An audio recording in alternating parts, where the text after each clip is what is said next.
Hi, welcome back guys. This is your friend, Cabbage Head Fanfics.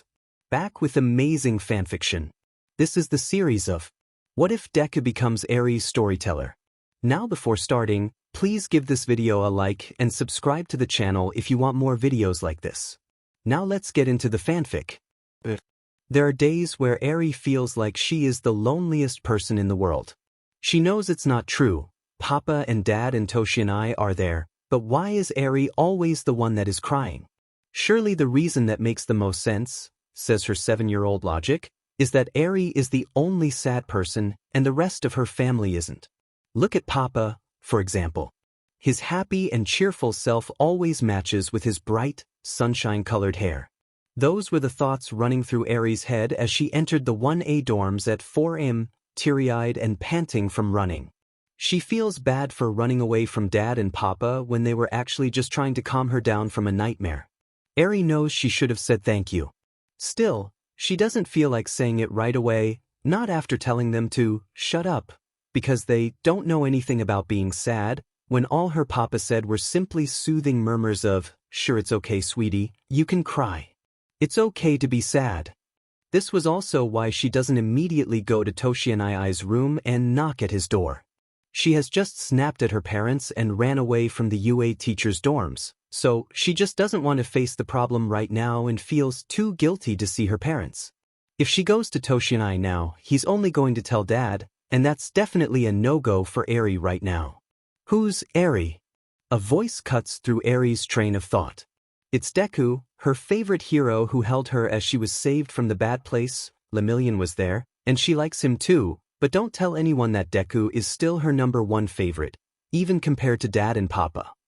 At any other times, meeting her hero idol crush would be an exciting and fun thing, but all Eri can think about is the panic and things that will happen once Deku tells Dad and everybody else that she is here.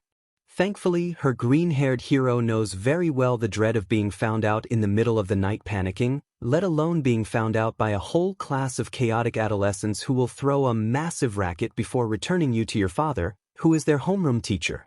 So, Izuku decides that the best course of action is to make sure she doesn't go into a panic attack alone in the dorm's common room at such an ungodly hour.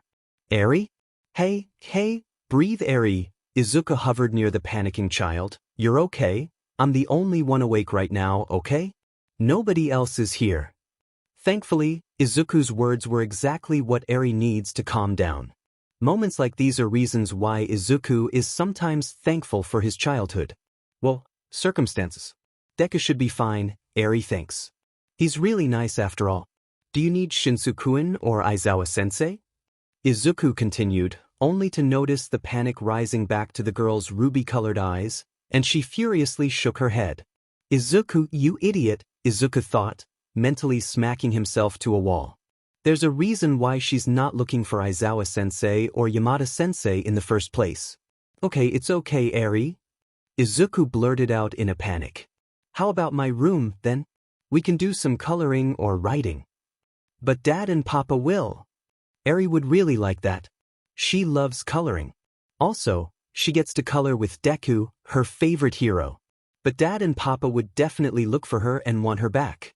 Eri's logic makes perfect sense to Izuku too, but he could work around it as long as the text he receives back from his homeroom teacher gives Izuku the affirmative. After glancing at an OK in his message notification from Aizawa-sensei, he continues to reassure Eri. I've sent them a text, he told her, and immediately continues when Eri tenses at his response. Aizawa-sensei says it's okay to let you stay. Can I carry you back to my dorm room? I have a couple toys I think you'd like. A nod from Eri, a tight hug, and Deku's comforting hands running through her hair were simply what's needed for Eri to break down into little sniffles in her hero's embrace as the two left from the dorm's common room. Deku is weird and different from Papa, Toshi and I, or even Dad. When Eri cries, people usually say things like, "It's okay," or "I'm here," but Deku just stayed quiet the whole time she cried, soft caresses and a warm hug present during the whole time. It's not that the way her family takes care of her or Deku's way is bad, it's just different. Even now, in Deku's room, the green-haired student has only been silent as he gave Eri a pair of plushies. It looked like Dad and Papa in their hero costumes, by the way, and rummaged his shelf for a set of paper and art supplies. He still hasn't talked or asked Eri anything. On the other hand, Izuku knows very well how overwhelming it can feel when people try to comfort him. His mom was always kinda pushy whenever he starts to cry anyway. Eri doesn't need know this, obviously. You're not talking or asking me anything. Eri started, sounding more like a statement rather than a question. The blatant confusion in her voice did make Izuku can't help but chuckle. Should I? I don't know. Izuku had to hold back his desire to coo and ruffle Eri's hair at how adorable the little girl is. Instead, he continues laying out a sheet of A4 paper and placed a couple sets of coloring pencils on a small table near his bed. It's okay to not be sure, Eri. He told her, let's just draw some things, okay? Another nod. Hugging the custom EraserMic couple plushie, made by yours truly because Izuku ships his teachers very much and can't find merch for underground heroes, Eri began to take a couple colored pencils and draws as Izuku flips open his hero analysis notebooks. It stayed this way, a peaceful silence accompanied by the sound of pencils scratching paper, until Eri quietly broke the silence with a question. Am I the only one that cries a lot, Deku? The latter blinks, processing the question. No, Eri, many people cry too. But I never see anybody but me cry? Well, there are always times when you just want to keep sad things to yourself, I think. But Hound Dog Sensei said it's bad to hide sad stuff? Izuku thought. That's good. He has been wondering whether Eri had access to therapy or not, which he wished he did at her age, but, oh well, what's done is done, isn't it? Well, people know you're sad, but you don't have to tell them why you're sad. So, you're not hiding it, right? Oh. You know, when people ask you stuff when you're sad, you can promise to answer them next time when you're not as sad. They will understand, especially Aizawa-sensei. Izuku won't.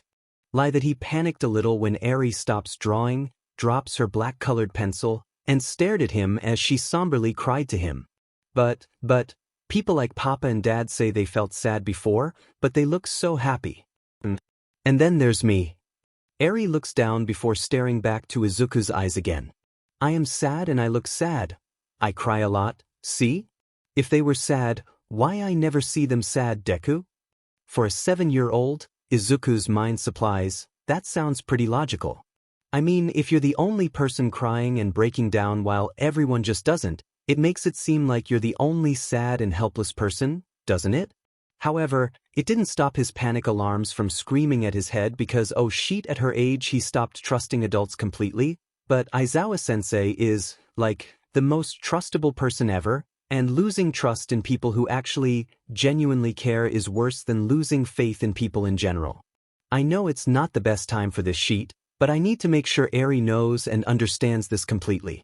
Eri, you do know Aizawa-sensei really cares about you, right? Him and Yamada-sensei. They both want the best things for you, and you should trust them, okay? I know that. I do. I really, really do. Eri's eyebrows furrowed, still not understanding the flaw behind her logic, but it doesn't, I don't know, Deku. It still doesn't make sense to her, Izuku guessed. After a couple minutes of thinking, an idea popped up in the older boy's head. What if I tell you a story, Eri? And maybe you might understand. Maybe a story of someone she can relate to would help? There is a sad boy who thinks he's worthless. Izuku started with a mind slightly drifting off to the past. What? Eri simply reacted with a gasp. At least the hook was interesting enough to her, Izuku thought. But nobody is worthless, Deku. That's just, how could I? You see, he has no powers. Yeah, no powers. Izuku winced when he noticed the pure confusion throughout Eri's face as she stopped drawing and tries to make sense of what he's saying. He feels like smacking his head to a wall for his idiocy again. Am I actually doing this? He asked himself, and a small voice from his inner Kaken-influenced side simply replied with if, we're doing this. After all, who cares about personal trauma when it comes to making a 7-year-old sunshine incarnate feel better? Like quirks. He blurted out, and then reaffirms himself. Yeah, the boy is quirkless, Eri. Quirkless. Eri echoed questioningly, trying to imitate the word that felt very foreign to her lips. Yeah, it means he has no quirks. Do you understand what that means? He asked, hoping to get his point across as he tries hard to ground himself from the flashbacks caused by the word alone. Thankfully, Eri seems to nod in understanding and deep in thought. I never met a quirkless person before, she admitted before continuing. At least I don't remember. That's normal, Eri. I didn't think you would. He reassures her. You've met many people in UA, but none of them are quirkless, right? Well, the boy has probably met less people. At your age, at least. Oh. Izuku's mind drifted long enough to not notice the gears running through the younger girl's head. Don't underestimate a 7-year-old, traumatized child's ability to form conclusions. He forced himself back to focus. The purpose of this story is to have someone to empathize and relate to, Izuku admonished himself, not telling a child about your sob story when she is traumatized enough. If he never sees another quirkless person, how do you think he would feel, Eri? Izuku has 2 goals. Try his best to relate the story to Eri's current circumstance, and distract her from her recent problems by thinking that is what worked for him, after all. He would feel like the only weird person, she answered deep in thought. And that's very bad, Deku. Smiling, Deku patted her head as he continues. That's very smart of you to realize, Eri. Now, why is it bad? He is like me, I also feel like a weird person sometimes. She paused. Something flickered in her eyes, and she raised her voice slightly in panic. Dad told me that some people are mean to weird, different people. Are people mean to the quirkless boy? This time, Deku couldn't hold back his wince. Again, that's very good thinking, Eri. He looks away from the child for a moment, eyes glazed as he stared at seemingly nothing while muttering, loud enough for Eri to hear, you could say that everyone seems to be mean. Oh no! Eri gasped as Izuku snaps back to reality when he notices Eri getting worked up once again. We have to help him, Deku, she exclaimed. Her soft voice is laced with a panicked urgency that startled the storyteller. Yeah? Not now, like now, okay? But how about I tell you more about him? Izuku suggested hurriedly. I promise he is okay? Actually, he's telling you the story right now, his mind supplied with a chuckle.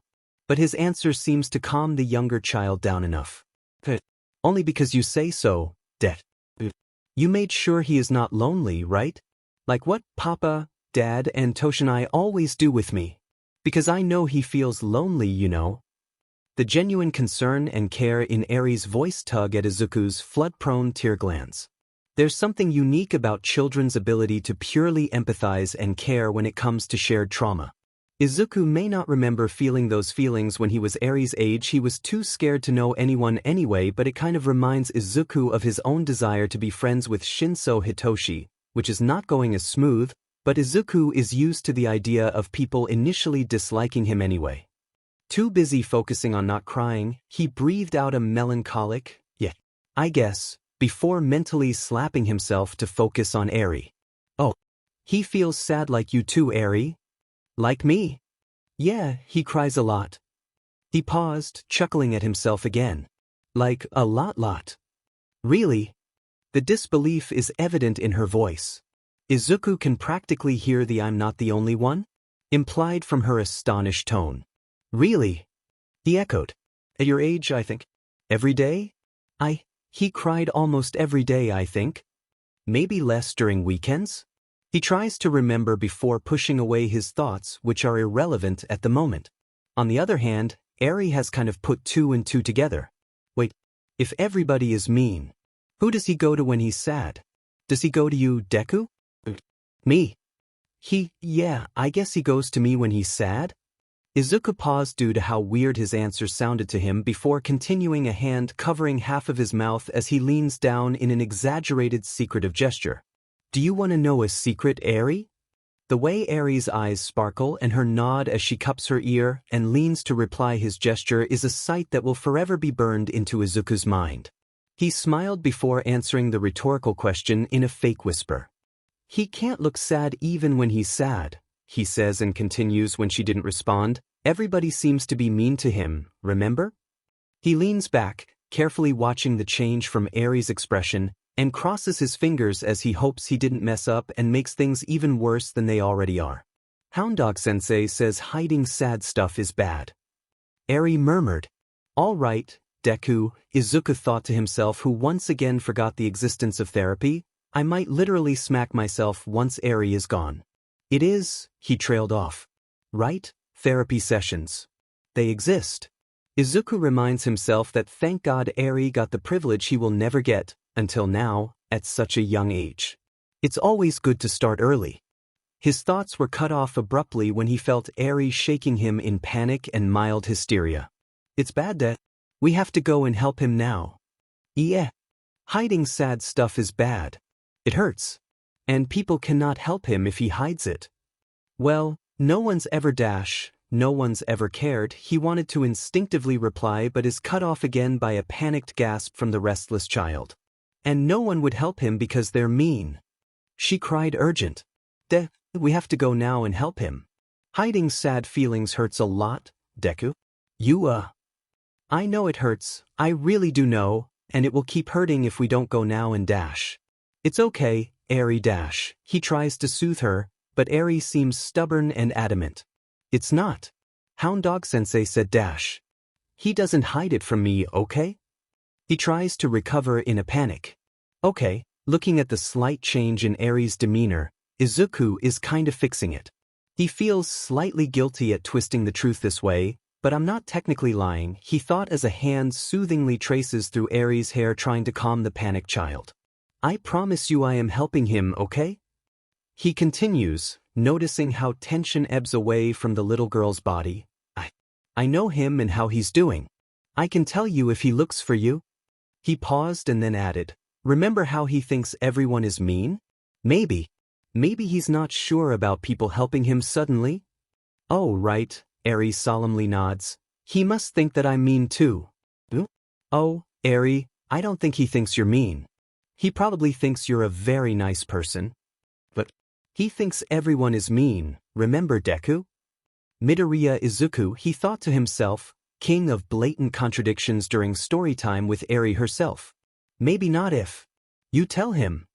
I can talk to him? Yeah, nope, wrong idea. Salvage the situation again. You can write to him? Oh, but I'm still learning how to write letters, you see. Well, how about cards, Eri? They have less words than a letter after all. You're right. Let me use a new piece of paper now. I'm gonna make a hello, I wanna be your friend card. Good idea, Eri. Izuku smiled awkwardly. Here, more paper. And you'll give the card to him, right Deku? Why yeah, of course. I'll make sure he keeps it. So, that is how they spent the next couple of minutes in blissful silence. One of Eri's hands holding a colored pencil on top of her soon-to-be-delivered card, and another wrapped around Izuku's custom EraserMic plushie. When she finished, Eri broke the silence. Deku. Yes, Eri? I want to make a card for Papa. And Dad. Sure, there's more paper there, right? Yeah, but I don't know if it should be a sorry or a thank you card. Why not both? A sorry for, today, and a thank you for being your parents. No, Deku. Sorry for thinking that sad people always look sad. And a thank you for not being mean and making me hide sad stuff. Hitoshi no longer sneers at Midoriya whenever his green-haired classmate approached him. Still, he had to suppress the urge to growl at Midoriya when the greenhead knocked on his door at 5 a.m. in the morning with Eri, who Hitoshi feels very protective of, on Izuku's arms. She's fast asleep and is hugging what seems to be a present Mike plushie and a piece of paper. Izuku made sure Aizawa-sensei's plush stays at his own dorm. You can't be sure about the consequences of making underground hero merch. Hitoshi still doesn't understand why a person with a quirk so suited for heroics is so pushy with him, so he immediately motions Midoriya to hand over his sister and slams his door shut, not loud enough to wake Eri, of course, to Midoriya's face, not ready to handle him at such an early hour. Oh, Hitoshi might have threatened Midoriya to not use Eri as a way to go buddy-buddy with my sister to get close to me. The greenhead should really just shut up and let the sibling sleep. Problem child. Yes, Aizawa-sensei? Eri came to us crying and gave us a card about how she's thankful and sorry for, and may I quote, being not mean so I don't have to hide being sad. About that? Yeah.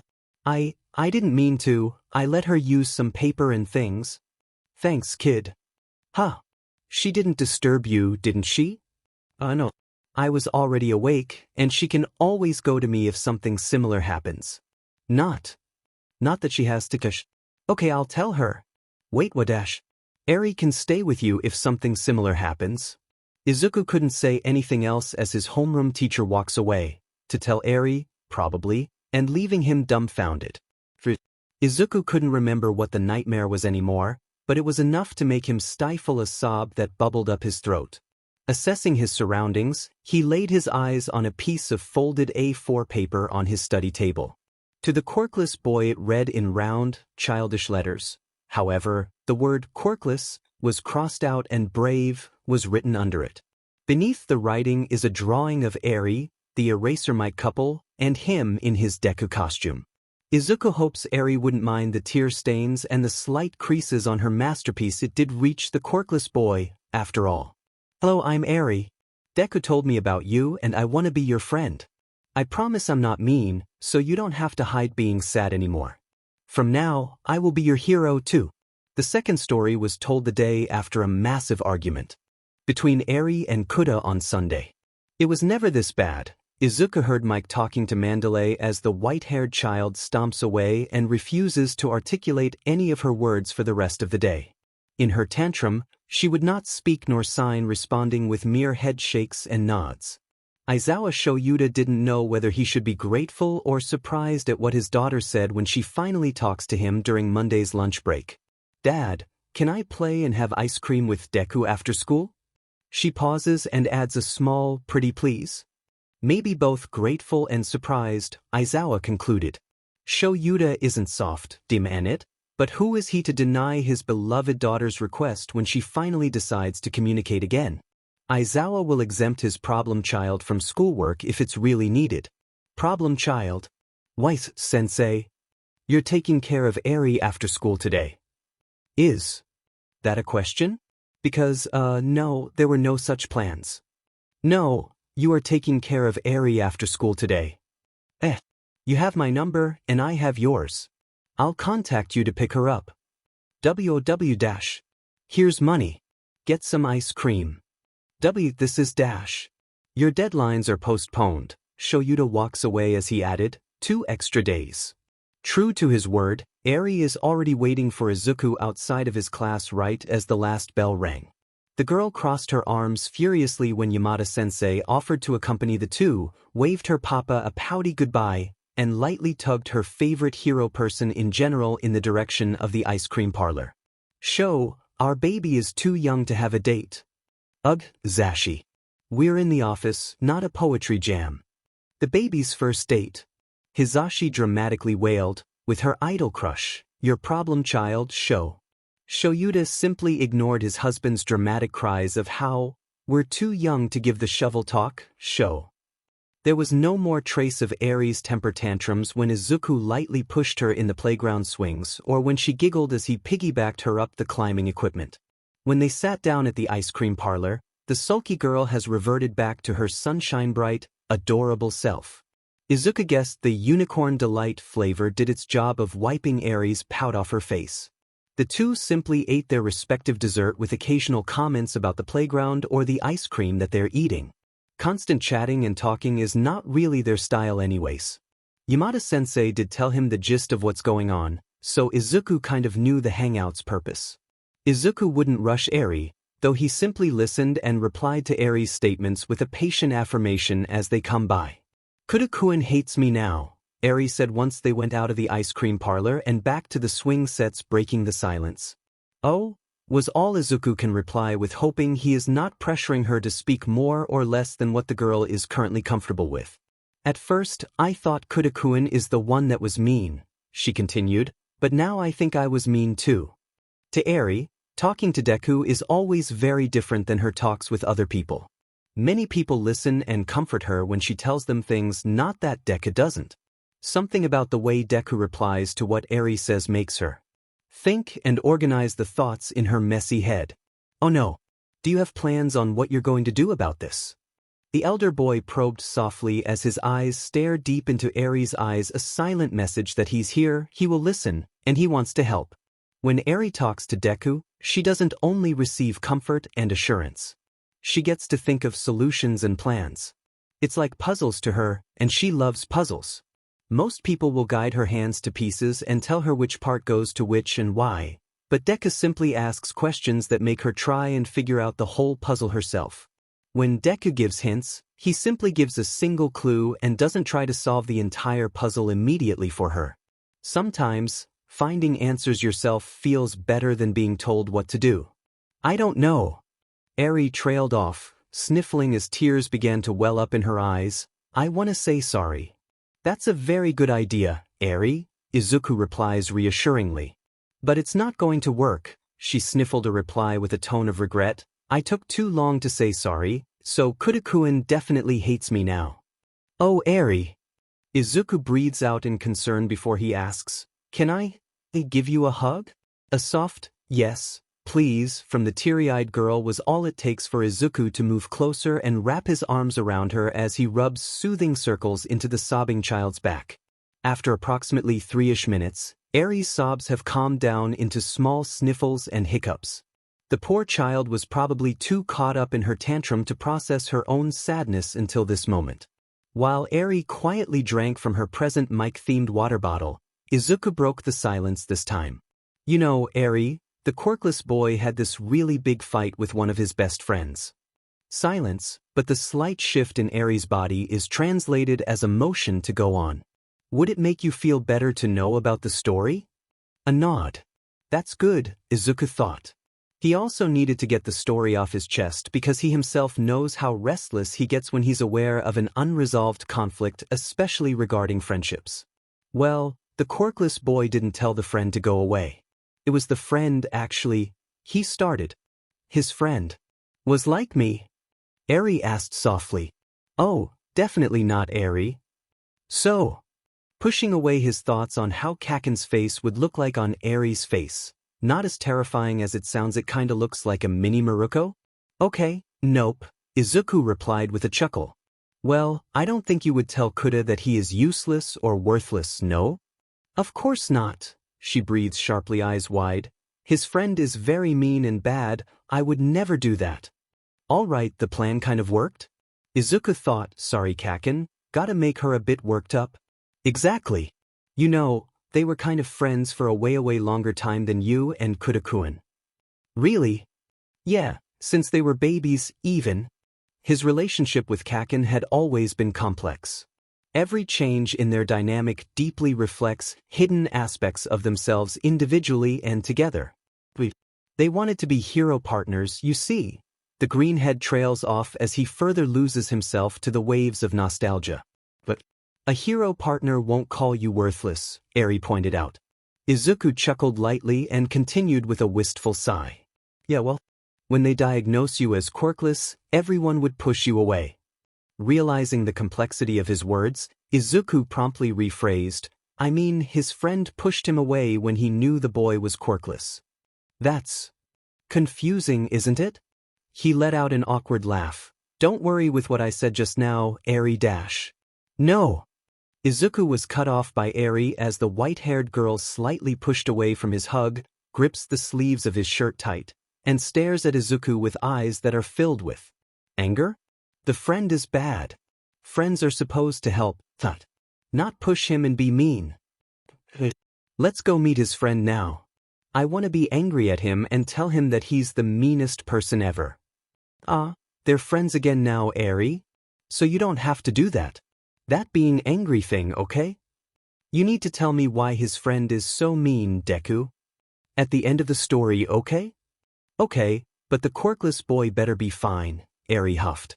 Of course, Izuku smiled. I wanted to tell you how they became friends again. They fought each other for a long time after all. Oh, Aries' eyes turned downcast in a sad realization. Then I have to wait for a long time to be Kudakuin's friend again. I promise you that's not true. There's a reason why it took so long. I'm telling you this story so that you don't have to wait as long as the quirkless boy did, okay? Why do you say that, Deku? Well, they fought for so long because they thought it's too late to say sorry. His friend, especially. But now that you know it, it's easier to fix the fight. Aries stayed silent and deep in thought before asking, but you said it's too late to say sorry, so the fight couldn't have been fixed.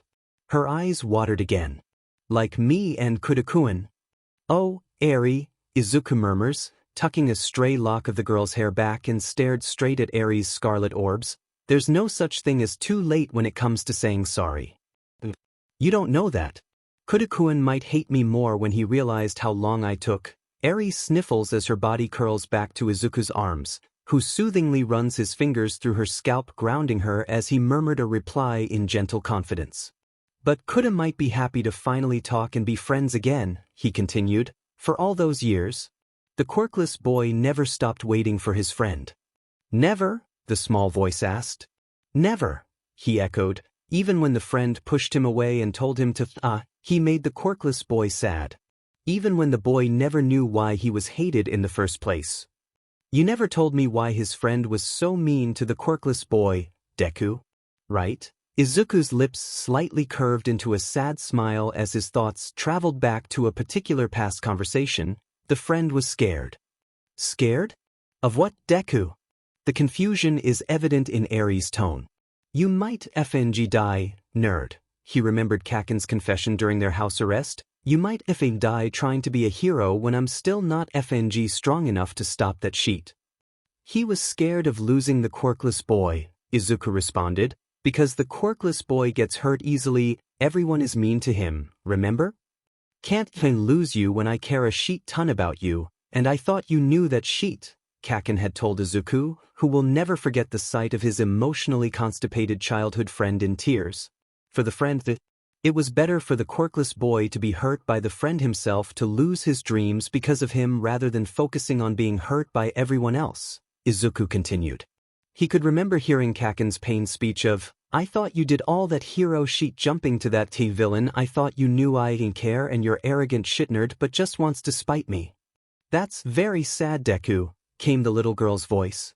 Yeah, Izuku murmured, widening his eyes and looking up to stop the buildup of tears. All that time of not talking and not understanding could have been something else. Focus, Izuku, he snapped back to his current situation. Izuku admonished himself to prioritize the girl's well-being and worldview. His personal trauma is irrelevant right now, not that it's ever relevant, said a small voice in his head that he simply ignored. If you can send the friend a card, or if you were the friend, do you have an idea of what you're gonna do? He asked, making sure each word is clearly registered in the girl's head. There was no other sound than the faint wind and rustling of trees as Eri ponders her answer to his question. They should talk, shouldn't they, Deku? That sounds like an excellent idea, Eri. What would they talk about? Oh. Eri's eyes brightened at a realization that she came to. Now they're talking so they can say sorry to each other. You're right, Eri. Izuku mimicked the girl's excited energy. Because it's hard to say sorry when you're not talking, you see, Eri explained while Izuku listens in acknowledgement. But because they talk now, the friend can explain and say sorry. Even if it's too late? Izuku subtly directed. Yep, she grinned, even if it's you. Her excitement bubbled down. Izuku broke their hug to stare at Eri, making sure he had done the right thing to get Eri to think what he initially is trying to say. Thankfully, the look on Eri's face is more contemplative rather than hopeless or depressed, which he worried would happen if he messed up. Deku. Yes, Eri? He smiled knowingly. I want to try talking and say sorry to Kudakuin. Can you teach me how? Eri stared nervously at the laptop screen placed on the living room table. Kuda is on the other end of the call, and Eri is fidgeting with the piece of paper on her hands. Please listen until the end, okay? Eri pleaded. Fine. I mean okay, came the reply from Kuda. Taking a deep breath, Eri started reading the contents of the paper out loud. Thank you for wanting to listen to me, she says, making a conscious effort to read clearly. I am sorry. The things I said were mean, and I'm sorry I took so long to tell you I'm sorry. I hope it's not too late because I don't hate you, and I always want to be friends with you. Eri took another deep breath as she shakily ended her little speech with a quiet, "Can we be friends again, Kuda-kun?" Who would deny such a request? Of course, Kuda says yes, admitting that he was also sorry as they began to chatter like the argument never happened in the first place. Of course, the problem child taught her to write a script. Aizawa grunted as Hizashi simply chuckled at the sight. Don't tell Toshi yet, Sho, but I might have taken a peek at the essays Midoriya wrote to befriend him, whispered the voice quirk user to his husband, who simply scoffed at the newfound information.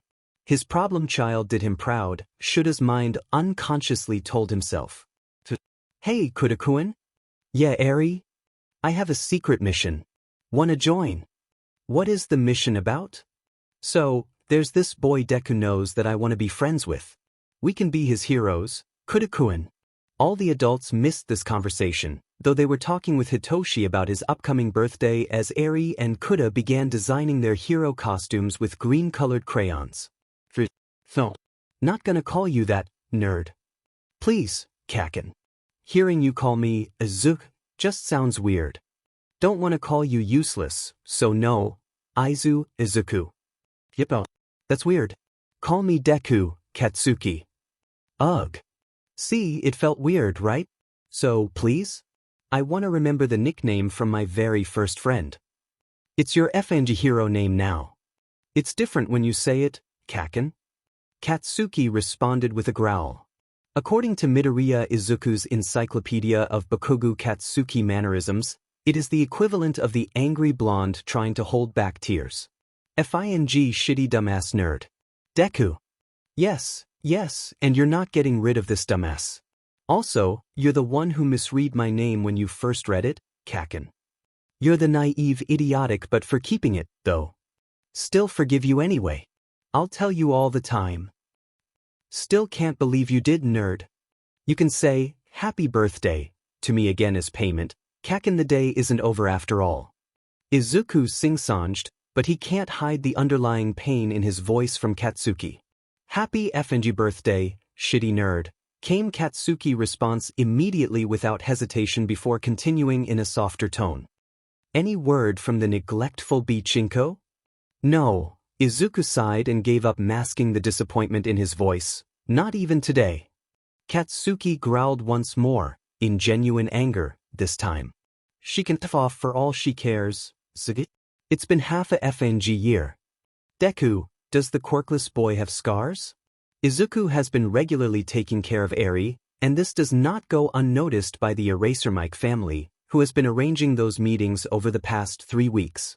Sometimes it's after school hours, sometimes it's during the lunch break, and sometimes it even includes times like these, where Eri wakes up from nightmares at 5 a.m., and Izuku is always awake and ready to invite her to his dorm room for coloring sessions.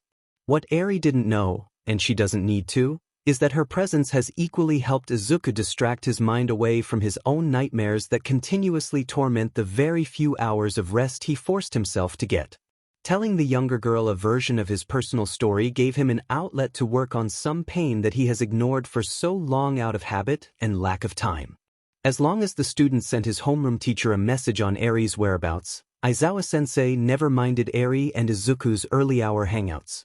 The route from the teacher's dorms to 1A dorms is the safest compared to all other student dorm buildings, and Shoyuta hopes that spending time with Eri can decrease the amount of time his problem child spends on training at hours where people are supposed to lay in bed.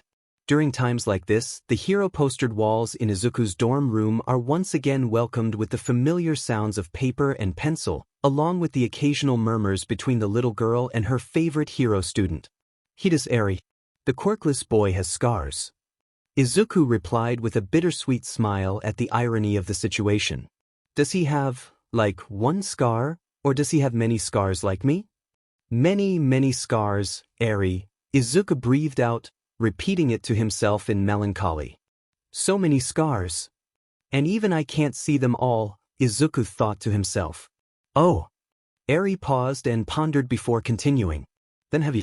Have you seen the quirkless boy's scars? Of course, Eri. Then, does his scars look ugly? Like mine? Izuku didn't know why he was momentarily surprised at her question. He knew more than anyone how hideous his scars can feel, and it means that Eri is bound to have similar perceptions on the rough patches on her own skin. However, Izuku would do anything he can to prevent Eri from wasting years of childhood struggling with insecurities due to her scars, so he tells her the one sentence he tells himself whenever he looks at his arms and legs or uses makeup to cover finger-shaped abrasions on his neck. Scars are not ugly, Eri. Even if there's many scars? Oh, Eri, he chuckled endearingly, especially if there are many scars. Oh, the girl said again, and she made a conflicted hum as Izuku saw the internal conflict through her eyes. Do you want me to tell you about the quirkless boy's scars? Izuku offers. Eri opened her mouth before closing again, eyebrows furrowed. Is it okay to tell me, Deku? She asked skeptically. I would feel weird and angry if someone talks about my scars without me knowing. He knows that I'm telling you this. He tells me about all his scars anyway, Eri.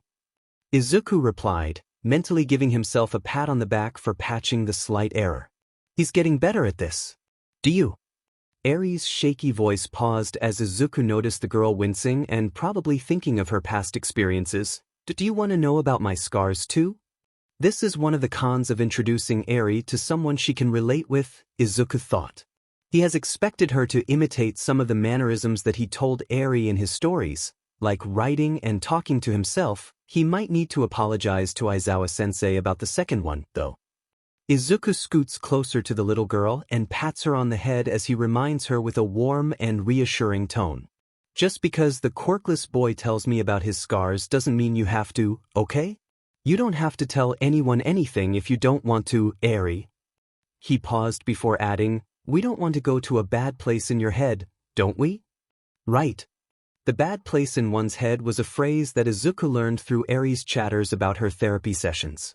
He didn't want to introduce Eri to the term panic attack, yet because of the negative connotations that the word gives him, calling it the bad place seems less intimidating, and it also doesn't remind Izuku of the countless times he had to hide in a bathroom or behind some bushes to calm himself down when no one else would. Then, I still want to know if the boy's scars are ugly like mine, Deku, Eri insisted. Scars are not ugly, remember? But sometimes they feel ugly, like today. You know, maybe the quirkless boy didn't tell you about that, but sometimes scars just feel ugly even when people say they're not. Eri returned with a chastising tone that reminded Izuku of Recovery Girl when she lectured Izuku about using makeup on his scars. Exposure of chemical components to partially healed skin cells would accumulate into detrimental effects on your skin in the long term, boy. You have to wait until full recovery is made. He remembered from one of his most recent healing sessions.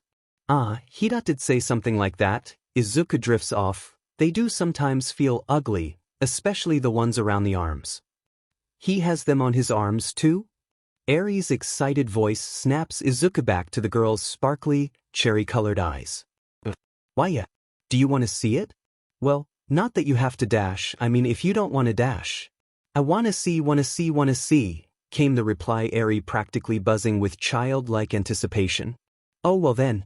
Okay, wait a minute. Izuku leaned back and stretched towards his study table, grabbed his phone, and placed it into Eri's hands after a couple of flicks. All the energy emanating from the girl immediately dissipates when Eri saw a picture of an arm littered with scars. The image only shows the arm. There is no head or torso visible in the image to determine whom the scarred arm belonged to. It was an image Izuku took from one of his recent sessions with Recovery Girl when Yue's resident grandmother and nurse voiced her concerns about the intensity of chronic pains from the increased amount of scars throughout his body, especially around the arms. Izuku doesn't know whether Eri's silence is a sign of fear, disgust, or simply shock, so he just continues softly with a pained smile. He never had experience talking about this to someone else. Sometimes, his hands went to his arms as he caressed the familiar coarse surface of his skin through his sleeves. Sometimes, in very bad days, he couldn't stare at himself and would break and throw away the mirrors in his house. Because those scars feel like the ugliest things cursed to his body. Izuku expected the silence and braced himself to calm the possibly frightened little girl. What he didn't expect was Eri snapping back to him, bewildered with a tone of disbelief. "No way!" Eri flashed the phone screen to him and pointed at the image as if trying to prove a point. "But they're so pretty, Deku." "Pretty? Aha," she nodded furiously. "Like paintings. His scars are like paintings on his arms." Izuku smiled at the compliment before replying softly. "Well, it doesn't stop him from wishing that the scars would float away and disappear. Like you said, Eri, there are just some days where they feel ugly no matter what. So, even when they are this pretty? Even if they are this?" Izuku paused because of how foreign the word felt on his lips in this context. Pretty. Then, the white-haired girl is quiet again, deep in thought and eyes flickering back and forth from the image on his phone to her arms. Izuku decided to drive the point back home and made her come to the conclusion that was the point of the whole conversation. Do you think your scars are ugly, Eri?" A nod, so Izuku continues. "Can I know why?"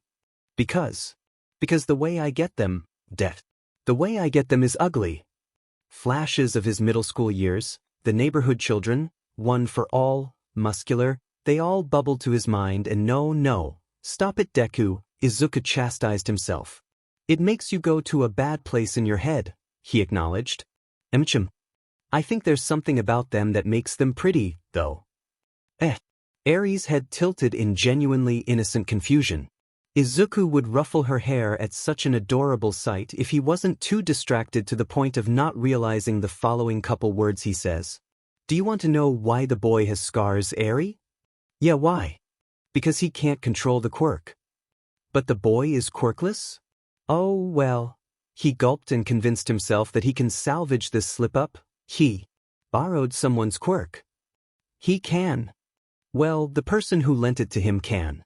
He taught the quirkless boy how to use the borrowed quirk.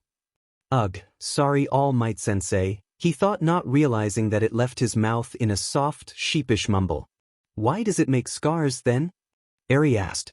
Izuku gestures. "Whenever the quirkless boy uses it, the borrowed quirk, it makes scars on his arms. You know how painful and ugly things are when you get the scars, right?" "Oh, you're right, Deku." Eri nodded determinedly. She needs to know stuff about the boy if she wants to be his hero, remember? "Well," Izuku continues with the words that he constantly chants to convince himself, "I think the fact that he has scars shows that he got through the pain, no? Just like you did." The younger girl seems convinced. "Doesn't that make you feel amazing?" He then gestures animatedly. "People with scars should be proud because it shows that, hey, I felt many bad things and went through ugly things, but I am here now, right?" "Right, you're right, Deku." Izuku smiled at the joyful tone and brightening eyes that replied to him. "Now, time to conclude," he told himself. "Sue," he dragged on, "the scars that you have are pretty, are they not?" "Yep." Eri nodded and added without hesitation. "The boy's scars too." Izuku doesn't know whether the buildup of tears in his eyes was because of that statement or the dry eyes from staying too long in an air-conditioned room. It's probably the first option, but he'll just convince himself it's both. Patting Eri's head one more time, he then altered the conversation topic only slightly, though. "You know, Eri, there's something the quirkless boy does whenever he feels his scars are ugly." "Papa." Eri started at one of her cuddle sessions with the voice quirk hero before bed. "Yes, sweet pea. So, Deku told me that there are these special marker pen things that you can use to draw on skin." "Did he?" "Yeah. Deku told me they're special because normal ones can hurt my skin." Hisashi is thankful that his princess's idol is a cautious one like Midoriya. He can't imagine the horror he and his husband would face if Eri idolizes Shuta's other students. The last thing they need is for their daughter to turn into a miniature version of Todoroki Shuto and his daddy issues, God forbid. Tokoyami Fumikage, there's enough potential emos in the family, or Kaminari Denki, at least Midoriya's injuries are not because of his own idiocy. Don't even get him started on Bakugo Katsuki. That's right, sweet pea. Can you buy me those pens for my next birthday?" You don't have to buy another gift for Christmas, and I'm okay with no plushies this year. So dash. No man is perfect, I guess, Hisashi thought, as his little girl has definitely picked up her hero idol crush's mumbling habits. He's so teasing show about this later once his husband finishes his late-night patrol. Whoa, sweet pea. We'll buy it tomorrow, okay? There's no need to wait that long, and Papa still wants to buy you a plushie, baby. So adorable, Hisashi cooed at how Eri's ruby orbs twinkle. So adorable. Really? Yup, betcha we are. Then, when we get home tomorrow, can you draw pretty things around my scars, Papa? It was the day after his most recent talk with Eri, and Izuku is fidgeting nervously during his healing session with Recovery Girl. About my decision a couple days ago, he began, I've changed my mind. I'm keeping these. He motioned to his arms. Oh. The elder lady raised her eyebrows and glanced at him. You were so sure to do the surgery, boy. Is it the money? I was going to tell you that the dermatologist and I will use our personal funds. You're not paying it back, boy. No, it's not the money. So. Izuku looks away slightly, playing with the bag of gummy bears in his hands. Maybe there could be a day where I can see them as, pretty? If Chiyo's eyes were watering when he said that, only the crumpled flyer about a surgical scar removal and Nedzu's security cameras were the witnesses. Dear Deku's friend, the brave boy. This is Eri again. I'm learning how to write letters for you, okay? I heard from Deku that you have scars. It's okay because I have scars too. It feels ugly sometimes, but drawing sparkles around them really makes it feel less ugly. Deku told me you also did that. When I meet you and be your friend, and Kuda too, he's not mean like the people you know, I promise. I want to show you the glitter pens my papa and dad bought for me and make your scars look pretty. Does the friend you borrow quirks from draw your scars? This is how I would draw around the scars on your arm. Deku showed me the picture. Your scars are so pretty. On the bottom of the paper, a childish rendition of a familiar scarred arm, and heart shapes and stars around each scar. Eri stares at her most recent work in satisfaction, stores the letter in her little box with her other gifts for the boy, and continues her plans for her hero costume on a new piece of paper. Progress is never linear, especially when it comes to mental health. Panic attacks are rare for Eri now, but it doesn't stop it from sneaking up on the little girl every once in a while. Early this morning, a furniture company advertisement for a massage chair was what caused the EraserMic couple to spend several moments calming down the hyperventilating child. It ended with Eri crying to sleep due to the fatigue caused by the panic attack. When the girl woke up a couple hours later, Hisashi suggested cheering her up by letting her see Midoriya, knowing very well the positive effects of the hero student's presence on the child. This is why Izuku is currently sitting next to Eri in the teacher's lounge instead of being in the 1A classroom. The first couple of class PRDs mostly contain classwork and no lectures, so Aizawa deemed it fit to drag Izuku out of the class and pushed Izuku to his daughter, who immediately brightened up once she sees her familiar green-haired idol. Now, Eri seems to be busying herself with drawings and writing letters. I want to send them to the boy all at once, okay Deku, the girl had told him, while Izuku finishes up another one of his assigned classwork. Every once in a while, Eri would ask a random question about the boy, who Eri insisted is not quirkless anymore, and Izuku will answer accordingly. Ever since the last conversation about scars, Eri keeps on asking questions about him. They are relatively simple, but Izuku won't lie that some of them did make him stumble on his words. Like, what's his favorite color? Easy read. Favorite food? Also easy, Katsudon. What does he like to do? Write in his notebooks. Like you, Deku? Eri had asked. I taught him how to do it, Eri, was Izuku's stuttered answer. On the other hand, Izuku has been getting better at deflecting Eri's questions by answering with half-truths and omitting certain parts that are dead giveaways.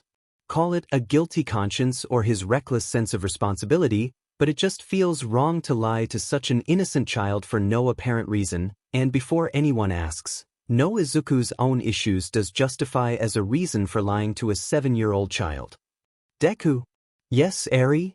Izuku glanced away from his work. You know, I went to a bad place in my head just this morning. Izuku can somewhat predict where the conversation is going, as he was briefed beforehand about how the situation is most likely going to lead to a chat about how Eri feels about her most recent panic attack. Oh my, he paused before asking, do you feel better now though? I'm feeling okay now, but... Eri hesitates, but it was really weird. What was weird? The way I went there was weird. Eri gestures and tries to explain as best as she can, like I saw a chair, and then everything went bad. Izuku concluded that Eri was probably unsettled by how mundane the trigger of her panic attack seems to be. He could definitely relate to that. After all, if it weren't for the psychology textbooks that he forced himself to study during middle school, he would probably maintain the level of insecurity he has on his panic attack triggers. That's pretty normal though, Izuku pointed out. It's not always the big things that make you go there, Eri. Sometimes it's the little things. It usually doesn't make me go there, but it did today. Eri trailed off. And that's normal too, he assured. Does the boy ever go to the bad place in his head? Was Eri's next question before she added, because of the little things, maybe? This is also another new aspect of the two's conversations. Eri would ask whether the boy, Izuku himself, has experienced similar things to Eri in an attempt to rationalize the things happening around her. For example, she would ask whether the boy has nightmares like her or whether the boy has to brush his teeth before bed and eat the vegetables during dinner even when they're yucky. He does, Eri, Izuku answered. He goes there a lot too, because of big things and many small things. Illogical, stupid things, his self-deprecating mind supplied. If you and the boy are okay with it, Eri started, can you tell me what makes him go there? Izuku tried to steady his voice before continuing, many things, Eri. Both big and small. I don't mind, do. You want to listen about it? Eri nodded politely. I want to listen, please. Well, he started, I guess the most weird reason would be, he paused before shamefully admitting, adults. Midoriya Izuku, he chastised himself mentally, you know better than to call panic attack triggers, stupid, in front of Eri even when yours are. Adults. Eri tilted her head. Yeah, he elaborated, people don't really notice it, though. He would, get really scared when he sees adults. So, the boy only sees kids? No, actually, Izuku corrected sheepishly. He has to, live with it? I mean, like, he still has to see adults every day and stuff. Even when he's scared of them? Well, yeah. Eri ponders, can I know why adults make the boy go to the bad place in his head? She then reasoned, because people like Dad, Papa, and Hound Dog Sensei are nice adults. I was scared of adults too, but now I'm not scared of nice adults. Here goes nothing, Izuku thought. So, I once told you about how everybody's kinda mean to him, right? When he receives a nod from Eri, Izuku continued, well, at your age, adults are also, part of the mean people? Like, well, Eri, who would you go to when someone's mean to you? Well, I can go to Dad, to Papa, to Hound Dog Sensei, Auntie Namuri. Eri trailed off and concluded, any people. Dad says it's okay as long as they are Papa's or Dad's friends. That's right, Eri, Izuku said and then continued his line of reasoning. Well, the people you go to are all adults, aren't they? Oh, right. Eri answered in realization. You're right, Dad. All of them are adults, actually. Well, if someone is mean to the boy, who should he go to? An adult. Eri trailed off as she starts thinking. But everyone's mean, Izuku reminded, including the adults. Oh wait. Eri stiffened, so, the adults are mean to him? Even when he needs help?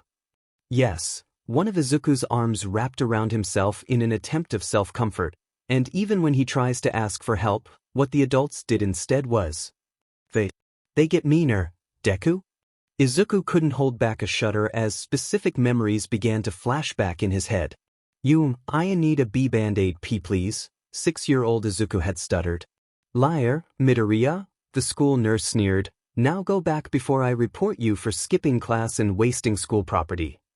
We're closed, the stationery shop owner growled. Piss off, kid.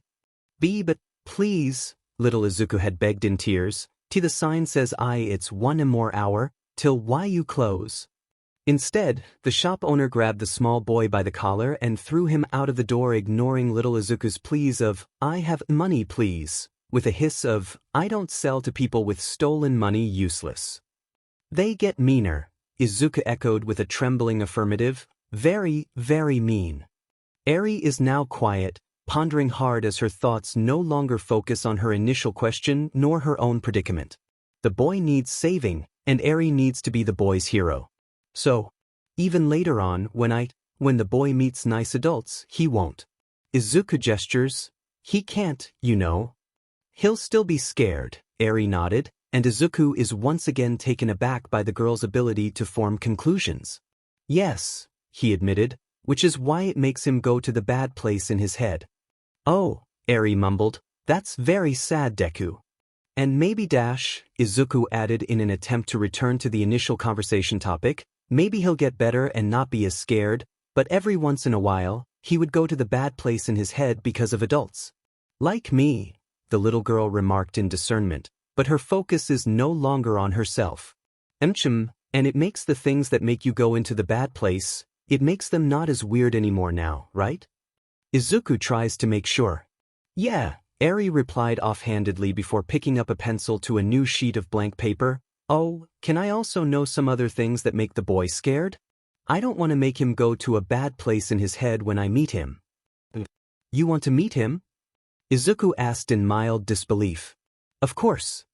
Eri chirped. I want to be his hero, you see. Izuku chuckled at the irony of the situation but replied nevertheless while trying hard to ground himself. He would think you're his hero, Eri. The green-haired student smiled softly before the freckles on his cheek seems to dim as he slowly dissociates when he answered, well, loud noises.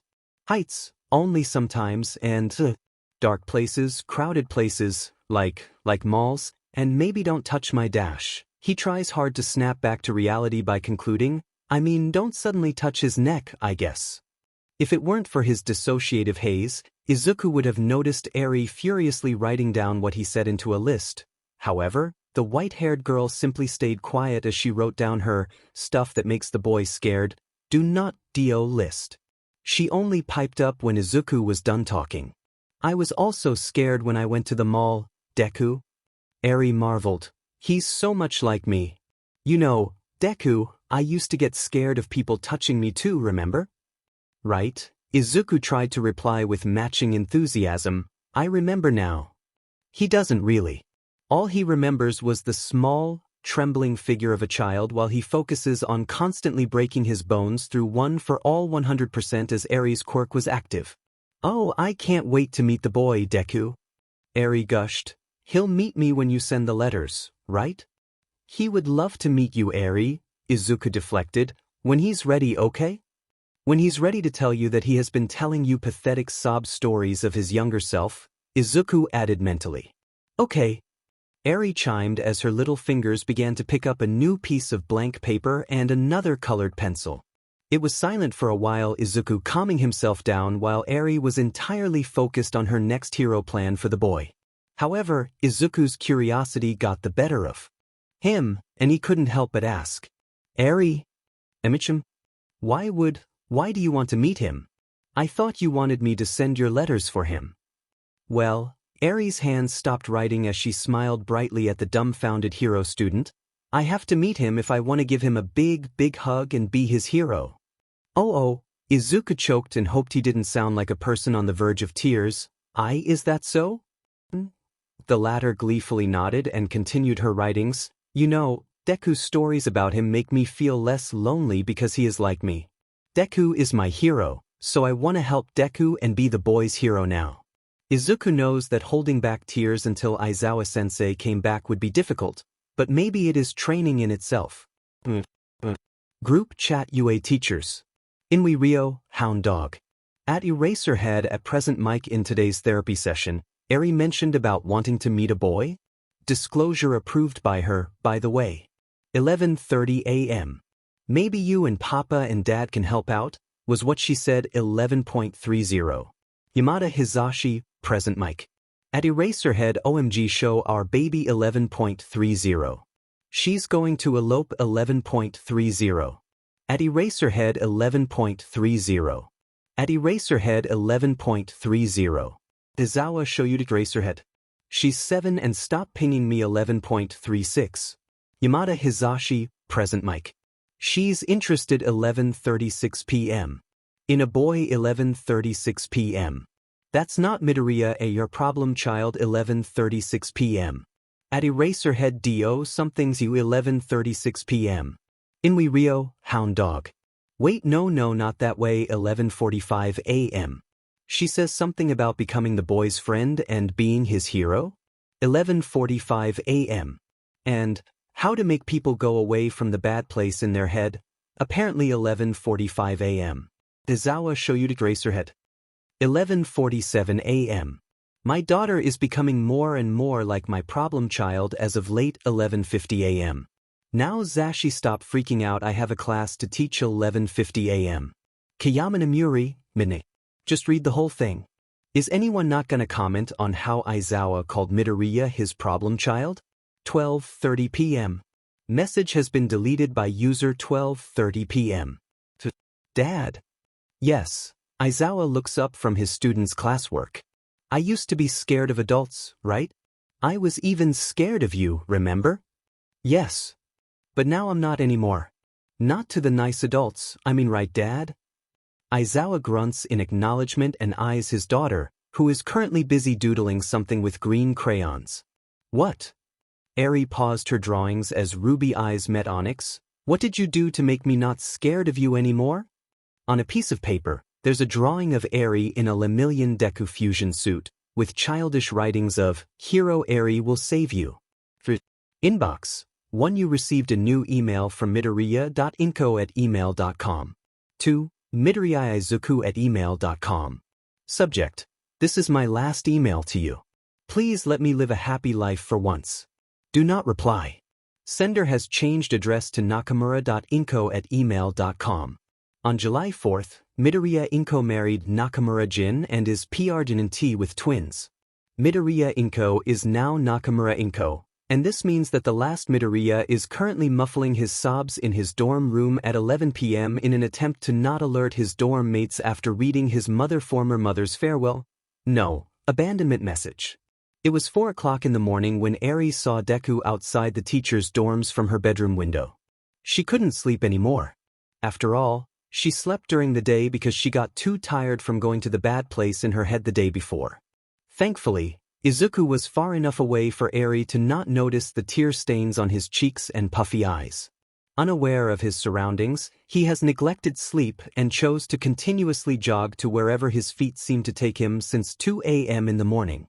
He's doing all he can to stop the malicious sneers of worthless, useless, waste of space from engulfing his entire conscience. He's trying, he really is, but Izuku is teetering over the edge of the cliff of his sanity and is too focused on not breaking down in the middle of God knows where to notice Eri's light footsteps. Deku? He heard a soft voice pierce through the maelstrom in his head. Eri's voice snaps Izuku back to reality. Assessing his surroundings, he sees the little girl standing slightly further away from the entrance of the teacher's dorms in her sleepwear, holding a plushie, and adorning a look in her eyes filled with an emotion Izuku couldn't quite name due to his current distractions. Oh, Izuku cleared his throat. Eri, you're awake. After saying bye to you yesterday, I had a chat with Hound Dog Sensei. Eri pouted with her favorite unicorn plushie in her arms, and then I got tired and sleepy, so I slept. So, I'm not sleepy anymore now. Then she looked at Deku really hard and she asked in worry. You also can't sleep, Deku? Yeah, can't sleep. Izuku tries hard to not sound too broken. Many things in my head, I guess. And when he says many things, he means all the negative and self-deprecating thoughts that have been swirling since that email came. For the well-being of the children in my womb, I hope you understand that I cannot handle the stress of a son that constantly risks his life in the hero course. Deku, Eri's voice is laced with concern. You're sad? He trails off.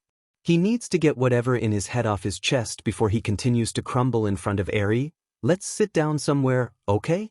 I want to tell you about the quirkless boy. When he sees Eri's mouth open to reply, he quickly added, but you don't have to if you don't want to dash. Of course I want to listen, Deku. Eri interjected as she lifts her pointer finger to remind the green-haired boy, but you can't call him quirkless, okay? He's not quirkless anymore, remember? Someone gave him a quirk to borrow. At any other time he would argue against that. However, Izuku simply motions towards a nearby bench and weakly replies, let's sit there, okay? So they did. Eri sits on Izuku's lap with her head leaning on his chest, swinging her legs slightly as Izuku's scarred hands run down her hair and her silverish locks glow under the nearby streetlight. It's a strategic position to prevent Eri from seeing his face in case his tear glands fail him, which they do most of the time. Do you think? If the boy wants to be a hero, would you believe him? He asked, trying to tone down the bitterness in his voice. Of course. Eri answered without missing a beat, I want to be a hero too, so I'll be his hero, and then we all can be heroes together, right? Well, if you tell Aizawa-sensei that you want to be a hero, what would he say? Oh, I've told Dad and Papa too. They like my hero costume, you know. That's very nice. Izuku's eyes tear up as he smiles sullenly. It's a bittersweet feeling knowing that you'll never get what someone has, but you feel thankful that they wouldn't have to go through what you've experienced. He then continues, nobody believed that he could be a hero. Nobody? Eri gasped softly. None, he echoed with a forlorn gaze in his tear-soaked eyes. There wasn't anyone that believes in him like how your parents believe in you, Eri. Izuku couldn't help it anymore. For the next hour, the floodgates simply open as he tells Eri everything, how everyone seems to shatter his hopes and dreams simply because of who he is. He told her how the boy's father left him far away, his presence vanishing without a trace the day after his toe joint X-ray results came up. How he hears whispers of, it makes sense, who would want a quirkless child, when he walked around the neighborhood. His dad is very mean, Deku. Eri had remarked, tell the boy that he can share Papa and Dad with me, okay? You would have to ask your family's permission for that, Eri. That includes your brother too. Was Izuku's counterargument, fully aware of the unlikelihood of his teachers adopting him, the troublesome, problematic nuisance that is him, out of all people, as he thought back to that email again. My husband, Jin, arranged a prenatal quirk assessment for my children. I will finally have 2 children with a single toe joint and quirks that will manifest in time, Izuku. Then, the dam continues to break, Izuku telling Eri bits and pieces of all the people who told him he can't be a hero, how they told him to stop trying, and how they reminded him of the futility of his dreams. Not even All Might, he thought as Eri attentively listened to how even the boy's favorite hero told him to be realistic, due to the boy's apparent quirklessness. I don't like that hero, Deku. That hero shouldn't be a hero anymore. Eri huffed. Well, the hero changed his mind later, Eri, Izuku stuttered out before unconsciously mumbling, or else who would have given the quirk in the first place? Did the hero ever say sorry? She demanded. The hero later told the boy that he could be a hero? That's not how you say sorry, Deku. Well, the hero helped the boy a lot though. Jin and I agreed to each other that we will distance our children from heroism on my second attempt at parenting. I'll make sure that they will take more realistic and safe career paths that don't involve dying before achieving an unattainable dream. He then tells Eri about how the boy's hero idol's friend hates him. He tells her how the hero's friend constantly criticizes how the boy is not worthy of holding a quirk in the first place, let alone be a hero, and how someone else should have taken his place instead. He has a point, though, Izuku had pointed out. There are many people that could have borrowed the same quirk and be way better. He's wrong. Eri exclaimed, You're right, Deku.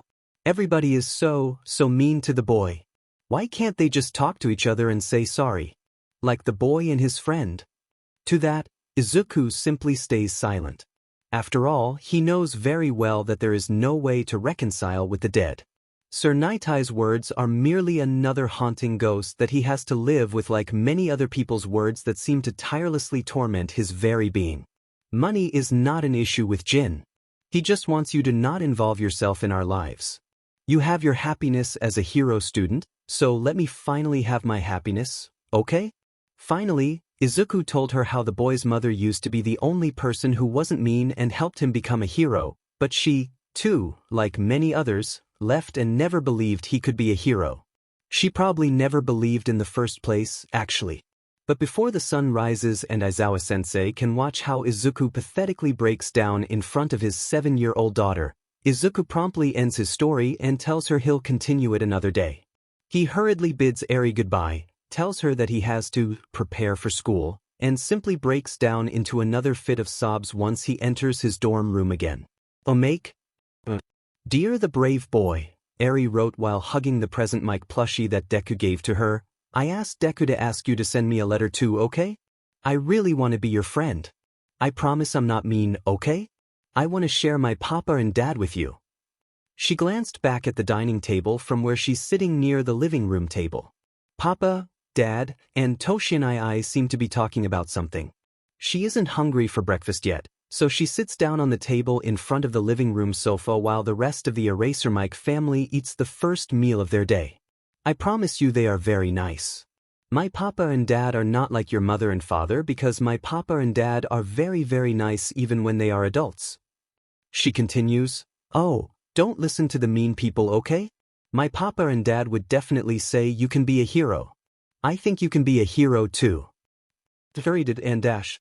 Eri perked up slightly when she heard Toshinai say her name. Oh, she wants to know what papa and dad and Toshinai are talking about. I don't understand why you allow Midoriya, of all people, to spend so much time near Eri, she heard her brother say.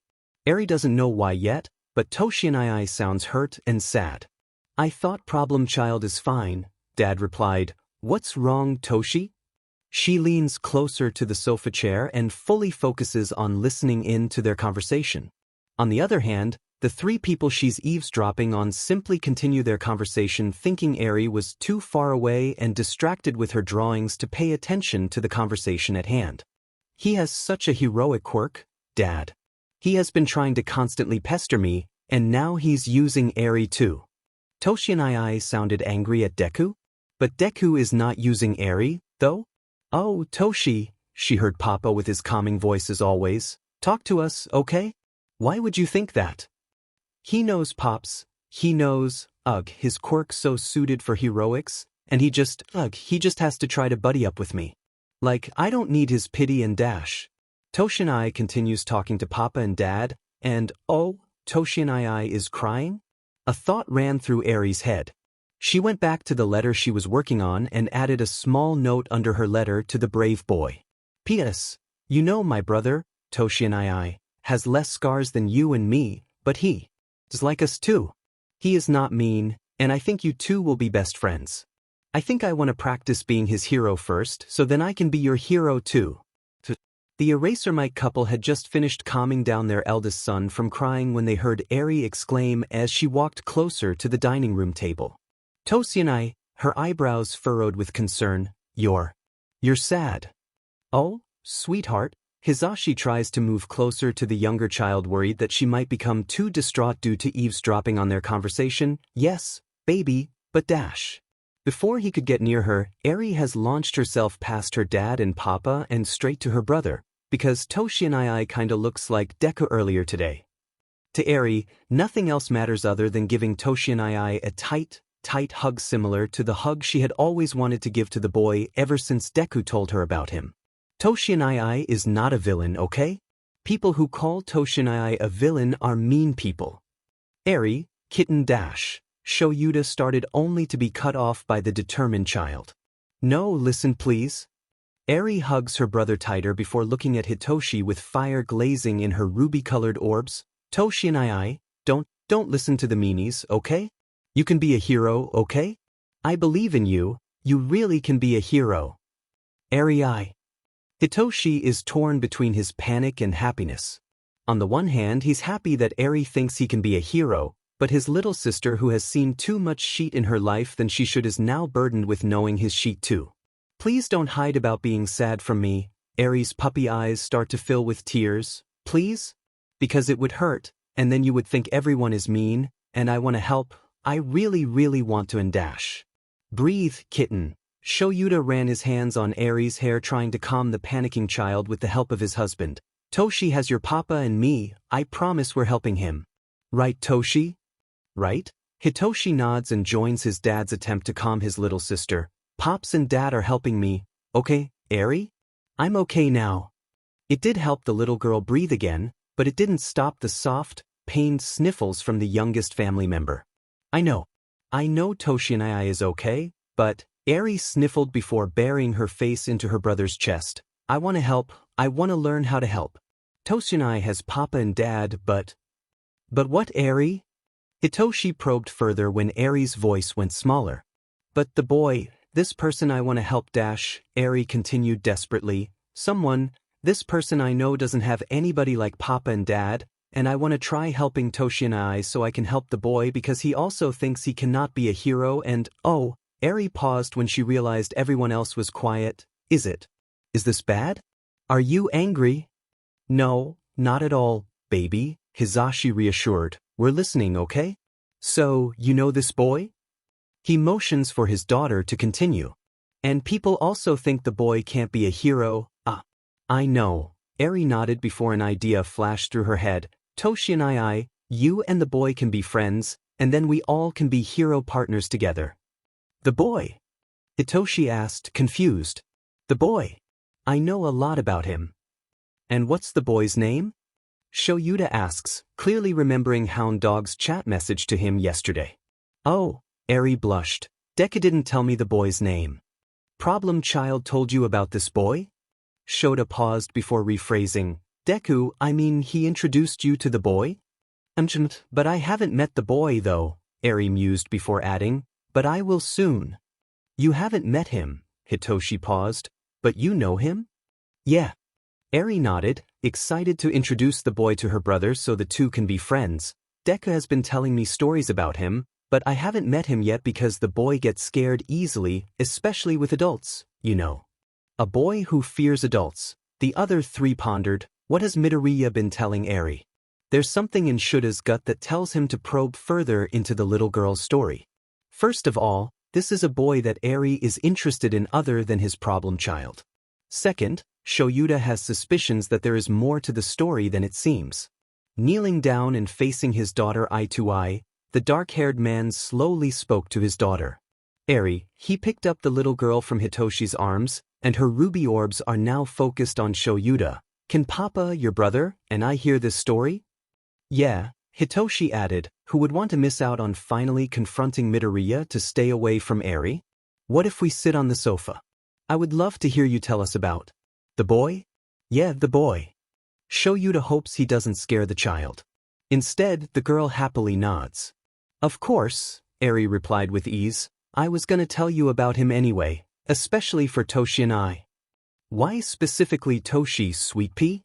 Hisashi asked, wondering if Midoriya is secretly a child therapist or something.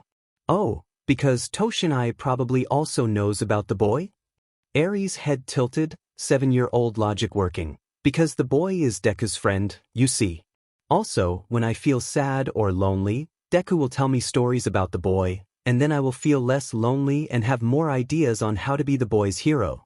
Thus, the family sat on the living room sofa unaware of the realization they will come to once the whole story is done. So, Eri started, there is a sad boy who thinks he's worthless. Prelude. So, there is a sad boy who thinks he's worthless. The family knows how Eri could remember things to terrifying details, especially if she's fully focused and interested in it. This is their current position, an EraserMic family cuddle pile with Eri stroking their pet cat, in the middle of said cuddle pile as Eri recounted her past conversations with her favorite hero student. No one is worthless, Eri, Shoyuta sighed. I know, right? Eri agreed, but Deku said the boy felt that way because he was quirkless. The word itself may have caused her listeners to tense up, but it's almost unnerving to Shoyuta how easy and fluid the word flows from the little girl's lips, especially considering her lack of exposure to the outside world. The XPLCT meaning of quirkless itself may simply be a person who lacks a quirk, but the implicit meaning of quirkless comes with many issues. Years of experience as an underground hero and in many suicide prevention centers is enough for Shoyuta and Hisashi to know that the word also means the suicidal, abused, neglected, and dehumanized minority. Quirkless. Hitoshi reconfirms, trying to fish out how the girl knew the word. Oh, right, you also probably never met a quirkless person before, right Toshi and I? Eri's simple mind misinterpreted her brother's confusion as his lack of knowledge in what the word means, just like her before Deku explained to her. So, a quirkless person is a person who has no quirk. Like, we have powers, but the boy doesn't. Deku said it's normal to not know, though. How would Midoriya, of all people, know about that, though? Hitoshi inquired, trying hard to hold back a scoff. The problem child's quirk manifested late, Shoyuta recalled. I guess it makes sense for him to know about quirklessness. It also checks out, Hisashi added, tapping a finger to his chin. If this boy is Midoriya's friend, maybe they met through a quirkless community? Eri hummed, what does man.manifest late mean? Well, Hisashi responded, when you first start to show your quirk, that's called manifesting. Most people start showing their quirks when they're 4 or 5 years old. When you say someone's quirk manifests late, Shoyuta continued, it means their quirk shows up later than normal, so problem child probably manifests his quirk when he's your age maybe? 7 or 8 years old. So that's why Deku knows people can be mean to quirkless people? Probably, Shoyuta nodded, taking in the new information while glancing at Hitoshi, who is now quietly pondering and deep in thought. But that means the boy and Deku are quirkless at my age? Eri's eyebrows furrowed once more as she tilted her head. Or they were quirkless until your age, sweet pea, Hisashi nodded. That doesn't make sense though, Eri corrected. Deku said the boy never met a quirkless person before. That's why the boy felt so lonely. After sharing a confused look with his husband, Shoyuta held back his desire to point out the contradiction. Instead, he decided to ask Eri, we'll sort that out later, once the whole story is finished. How about that?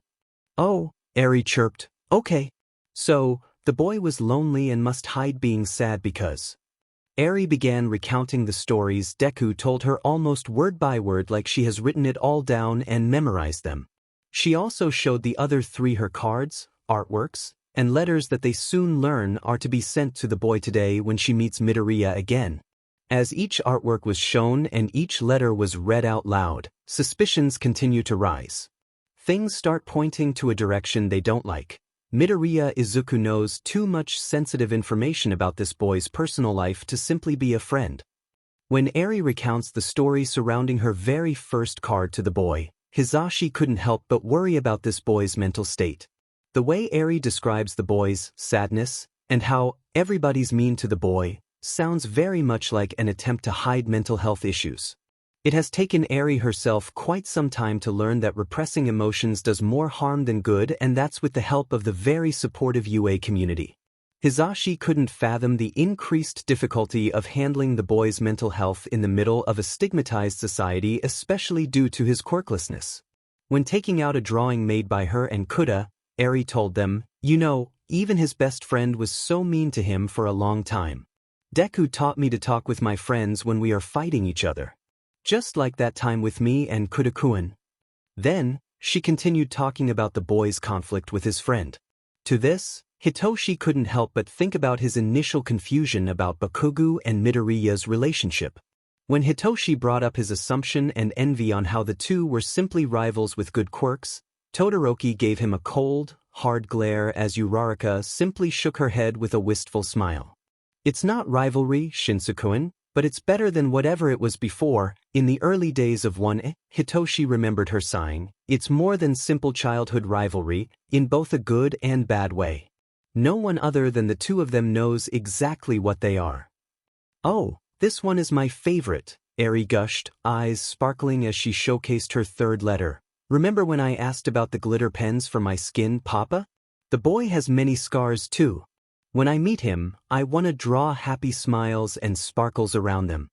On the bottom of her letter, there sits a drawing of a very familiar scarred arm. Those types of scars only come from unhealed skin cells due to torn muscle tissue under said skin layer, and there's only one person they know who has a quirk that could cause such scars. As the EraserMic couple looked at each other, they concluded that it's either their imagination or Eri's drawing is a very childish rendition of Aizawa Shuda's beloved problem child's arm.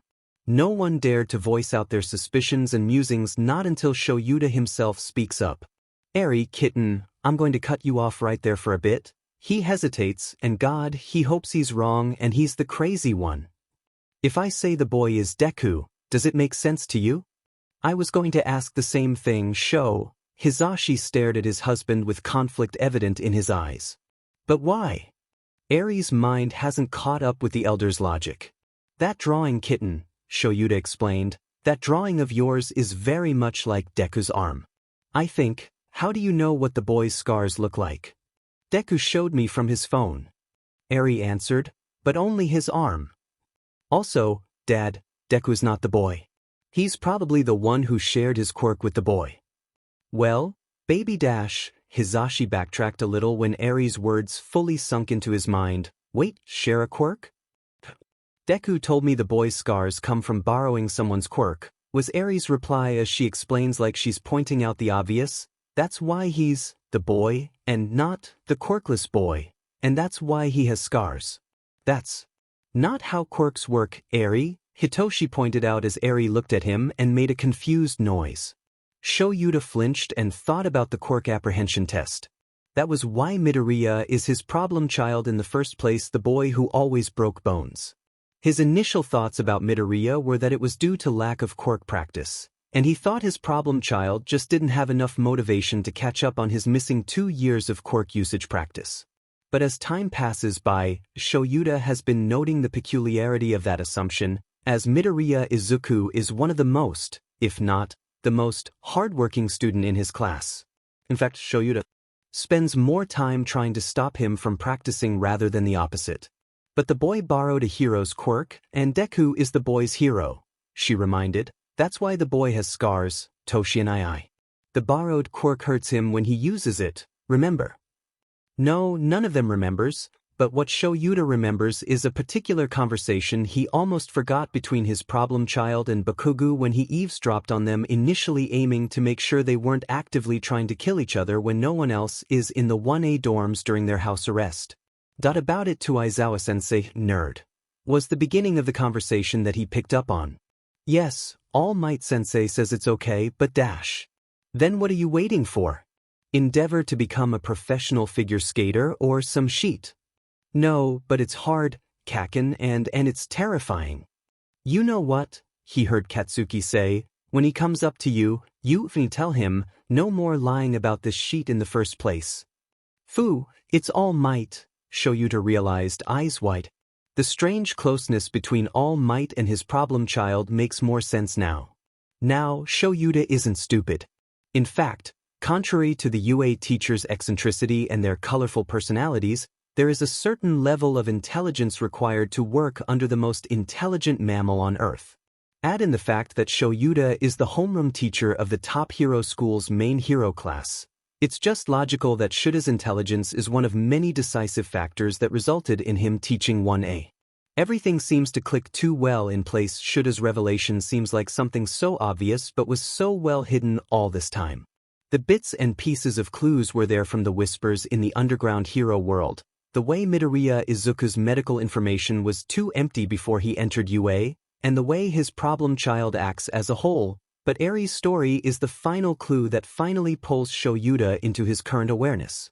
What's with All Might Sensei? It's Hitoshi this time who couldn't build the connection within his dad's reasoning. "You told me how problem child's quirk is heroic because he's like a mini All Might," Shoyuta shuddered, "and that's not a coincidence, Toshi." "What do you mean, oh?" Hisashi whispered, "when I overheard the 1A kids talking about Midoriya crying when All Might said, 'You're next,' back during AFO. That wasn't happy tears, Zashi." Shoyuta held back a curse. "I've heard rumors underground. Rumors about, there's more to my problem child than I know, and it's hurting him, Zashi." He focused back on Eri, who he realized is tensed up and quiet. "Eri, kitten, you okay?" I'm okay," Eri hesitated. "But, But if Deku is really the boy dash, she gasped sharply, tears welling up her eyes as she frantically let out an "oh no." The cuddle pile immediately breaks, Shoyuta holding the girl in case her quirk goes haywire as they try to calm the child down her upcoming hysteria. Eri, look at me. Breathe, okay kitten? Shoyuta runs his hands through her locks of hair in an attempt to ground her, only to be pushed away as Eri wailed while staring at her dad with desperation in her eyes. I am breathing, but no. We have to help Deku, she hiccuped. We have to help him right now. He has many scars, Dad. Eri had shrieked, and he thinks they're ugly on bad days. It means Deku is scared of adults because they get meaner when he asks for help. Nobody believes he can be a hero, Papa. Even his favorite hero said he can't be a hero.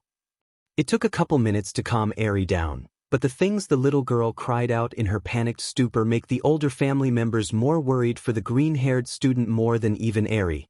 She's right, the boy, Izuku, needs help and support, and he needs it very much. God knows if the kid has ever gotten anything in semblance of a supportive community before you. So, we're going with this? Hitoshi reconfirmed once Eri has calmed down, the idea that Midoriya has been telling modified versions of his personal life to Eri?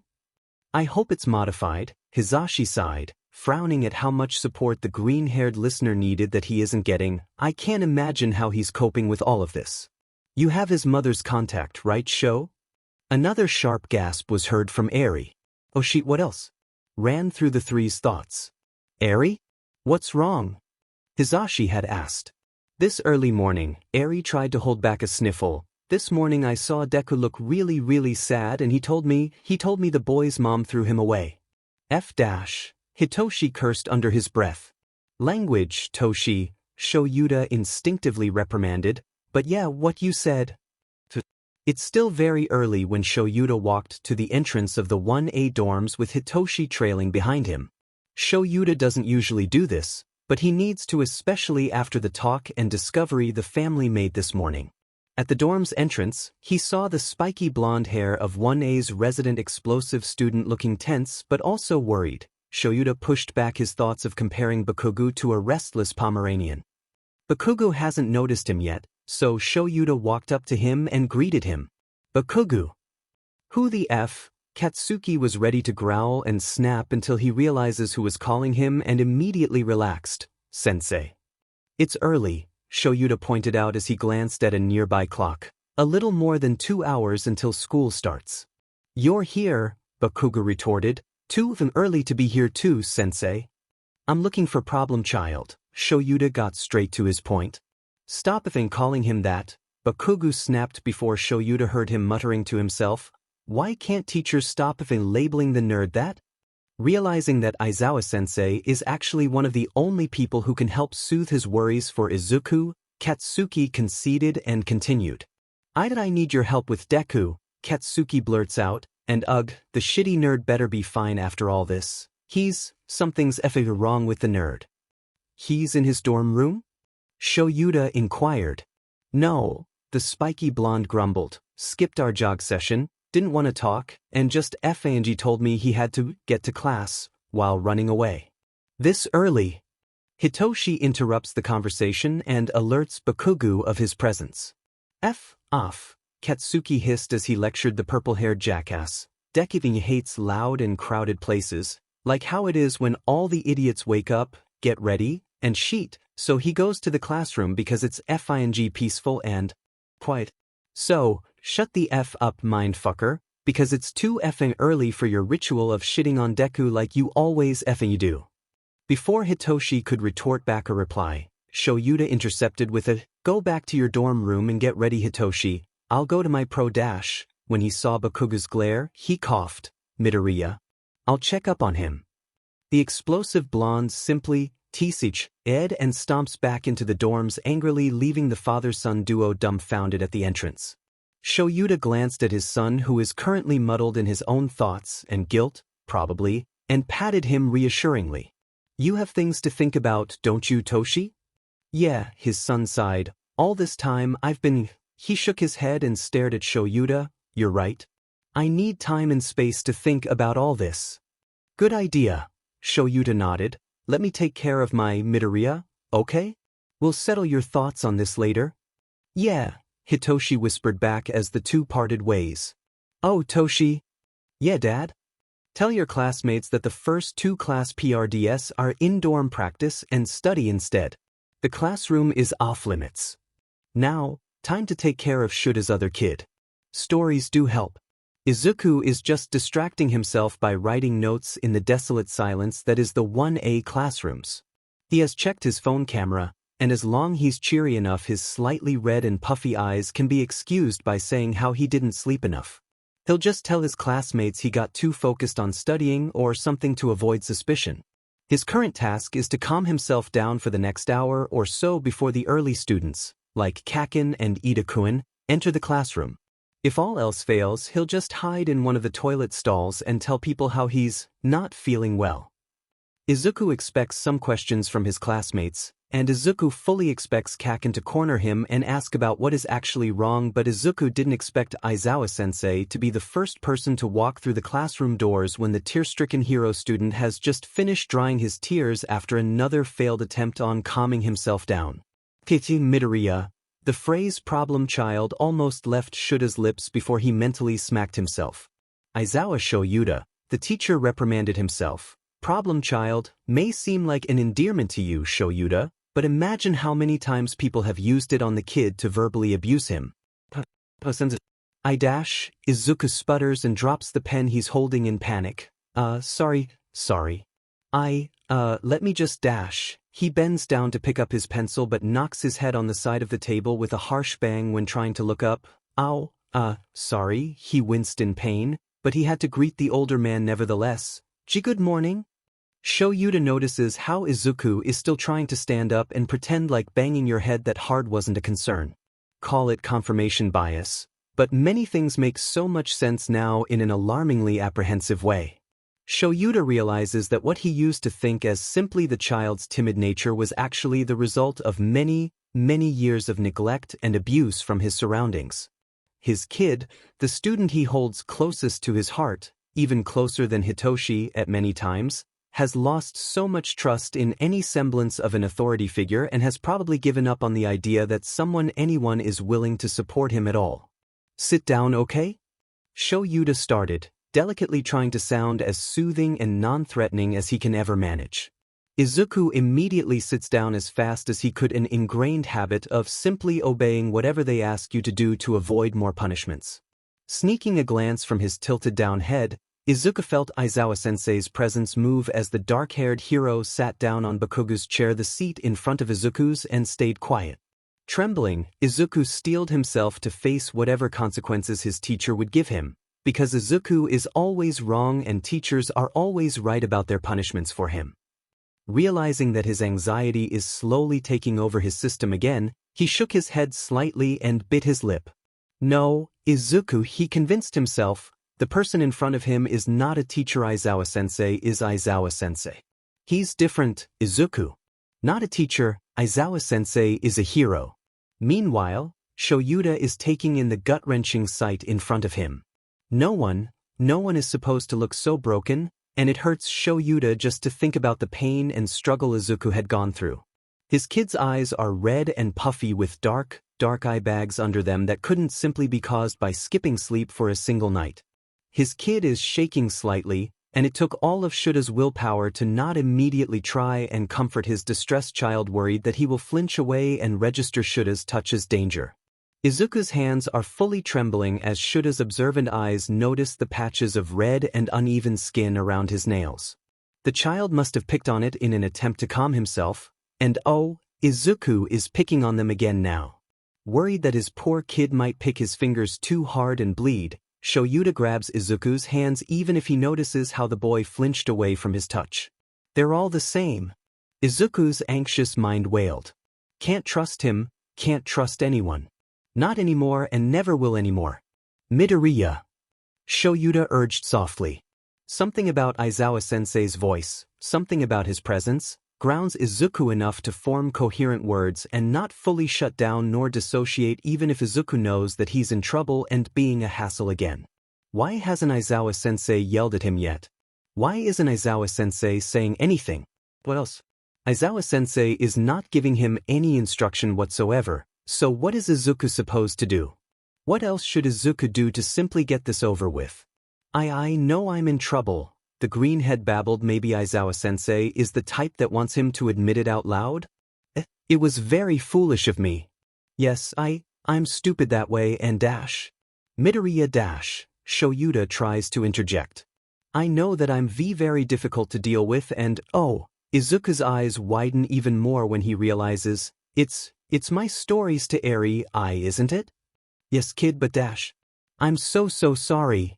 Izuku blabbered as he swallowed down one of the sobs that tried to leave his throat. I'll accept any punishments from this. I shouldn't have done that, and I promise I will fix this dash. Mito dash. I won't even get near Eri at all. A sob escaped the frazzled young boy as he whimpered. Weakly, just don't expel me. Don't throw me away. Please. Shoyuta once told Zashi that he doesn't believe in the existence of the so-called Dadzuwa Protect alarms. However, Zashi was right, such a thing exists because Shoyuta hears them blazing off in his head. Sheet, Shoyuta thought. His kid is one of the, if not, the most top-performing students in the class, the hero class that has probably faced the most villain attacks in UA history and, thus, has the most rigorous program UA has ever had in years, and the top default candidate for UA's next big three is still worried about expulsion? Shoyuta is more and more convinced that this is more than mild anxiety. His plan to propose mandatory therapy sessions to Nezu was delayed due to the Shai Hasaikai case and Eri's arrival, but Shoyuta knows that the change must be done as soon as possible if he wants to see his kid recover. Mito, Izuku, Shoyuta tried again, look at me please? He has to hold back a wince when he sees so much fear in Izuku's eyes as the boy tries to look away again. Hey, look at me, the older soothed as he stared straight into Izuku's eyes. I'm not mad, okay? You've done nothing wrong, you hear me? I'm here to be with you, not against you. When Izuku obeyed and looked at the teacher, no, Aizawa-sensei in the eyes, he was expecting some kind of angry sneer that he associates with anyone who has the burden of teaching him. Aizawa-sensei simply looks at him with genuine concern, and he feels Aizawa-sensei's thumb rubbing his palm in comforting, circular motions, providing enough comfort while not breaching too much into his personal space. Different, see? The quiet voice of Izuku's sanity whispered, now audible and not muffled by the screeching storm of panicked voices. Aizawa-sensei is not the same as others. Even if he's a sensei, he's not a teacher. He's not like a teacher at all, so it's safe. The last time such care and worry was directed to him, Izuku's vicious mind wandered again, was from his mom, or at least thought his mom, former mother. Oh, Zuku. Shoyuta can pinpoint precisely when Izuku's anxiety breaks the boy's slightly calmed down self.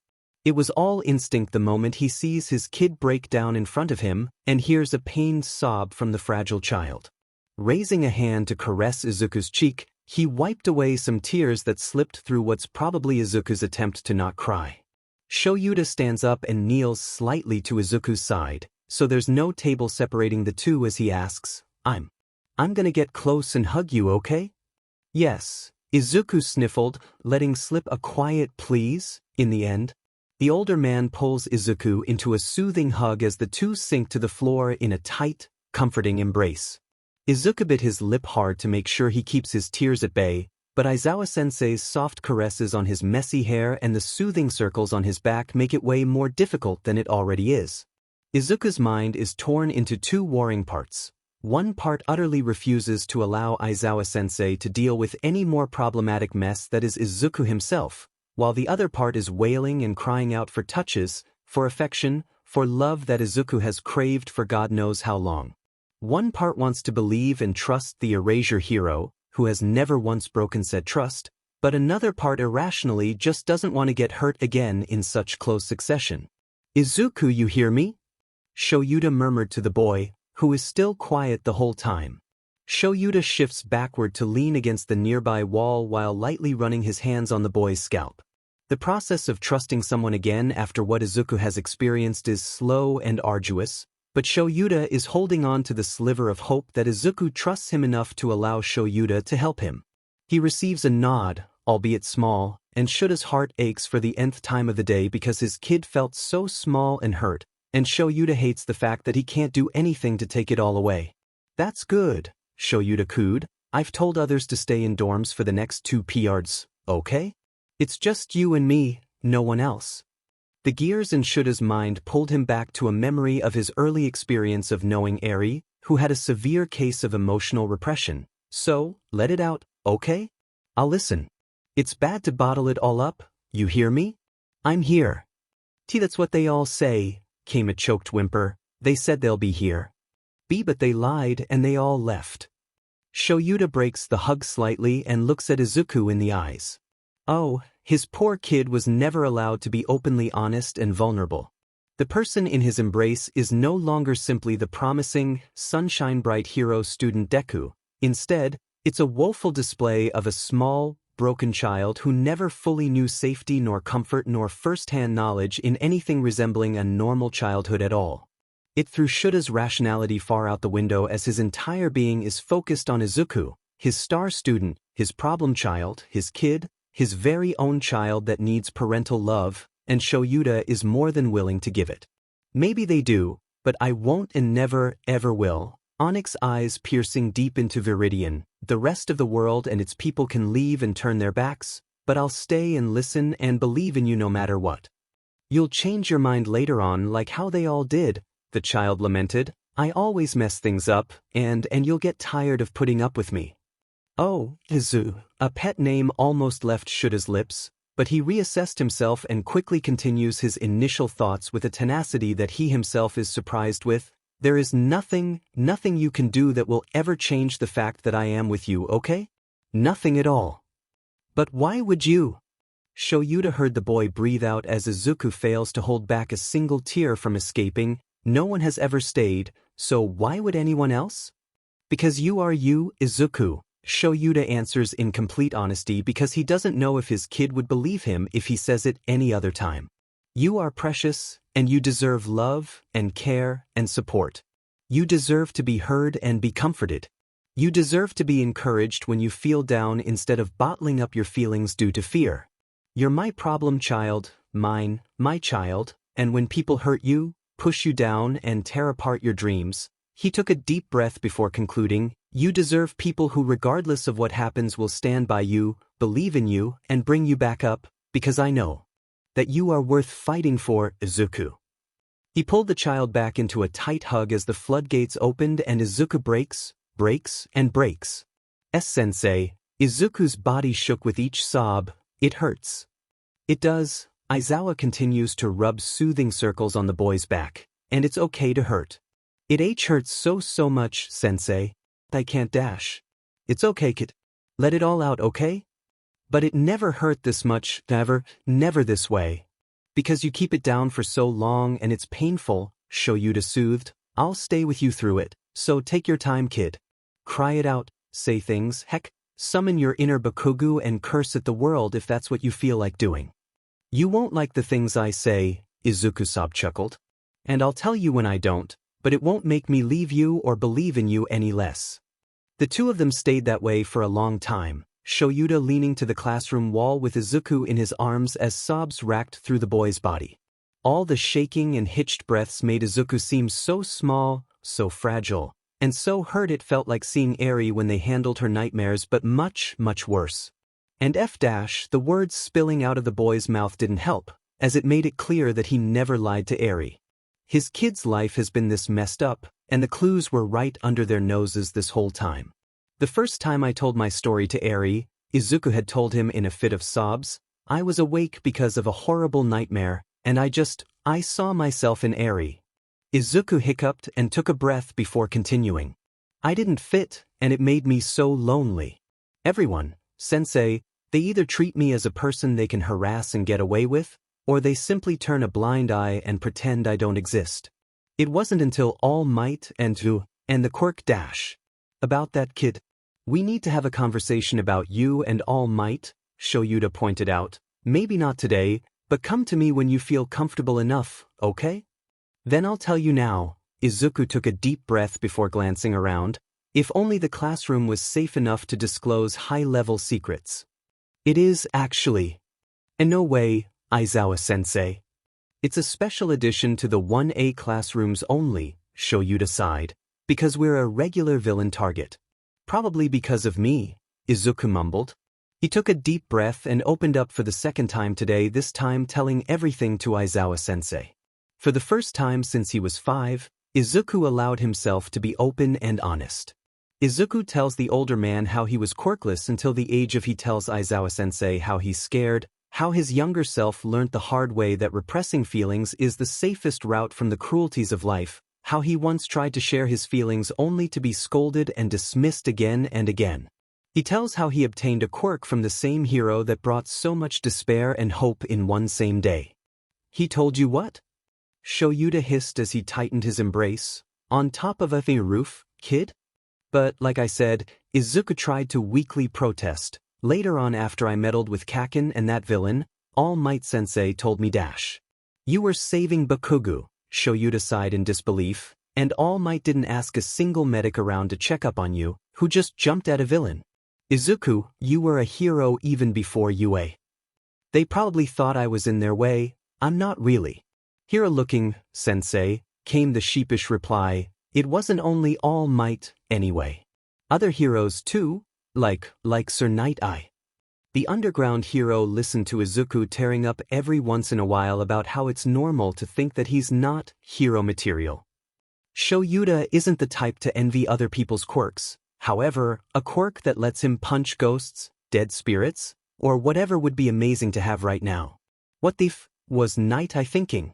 Please tell me you had quirk therapy, Shoyuta said when the thought crossed his mind. What? Never mind, he cursed under his breath before diverting the younger's attention. What happened next? Izuku was trembling slightly when he recounted his life before UA.